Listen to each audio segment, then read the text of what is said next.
Live Study of Genesis, Message 5, The Fourth Day Lights, a parenthesis. Before we study the creation of man, we need to consider, as a parenthesis, the matter of the fourth day lights. In Genesis 1, it is recorded that only on the first day of restoration, God summoned the light. The first day was a day of light, and that light may be called the first day light.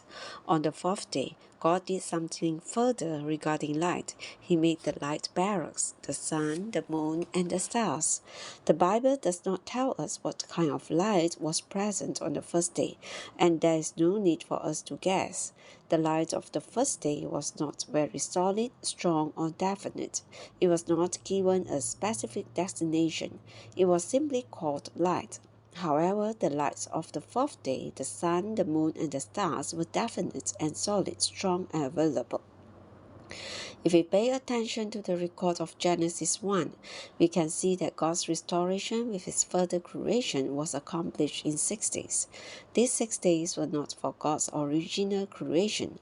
God's original creation was accomplished in Genesis chapter 1, verse 1. After creation, there was a great change which occurred somewhere in chapter 1, verse 2, and God came in to judge the universe. After that judgment, there was a long period of time. Then God came in to restore and to have some further creation.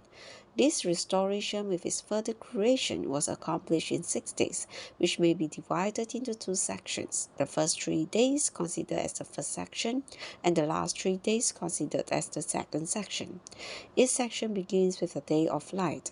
The light of the first day was the first day light. The lights of the fourth day were the fourth day lights. On the first day, God called for the light. On the fourth day, he restored the sun, the moon, and the stars.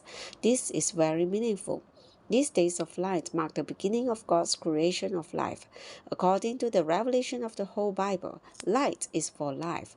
Once again, we see that God's creation is completely focused on life.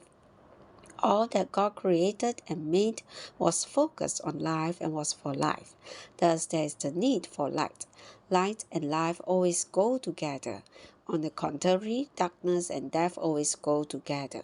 Before God's restoration, darkness covered the death waters, meaning that darkness and death were one. Death is abstract and no one can see it.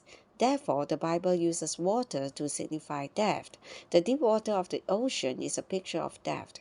Before God's restoration, there were only 2 things, darkness and death. God is life and light, the exact opposite of death and darkness. The very God of light can never tolerate darkness, so he came to dispel it.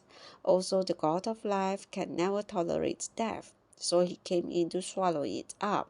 When you read the Bible, don't take a scientific view, take God's view. If we read the Bible from God's point of view, every line will be full of light and life, because the Bible is a record of the divine being who is light and life. The God of light and life came in to eliminate darkness and death.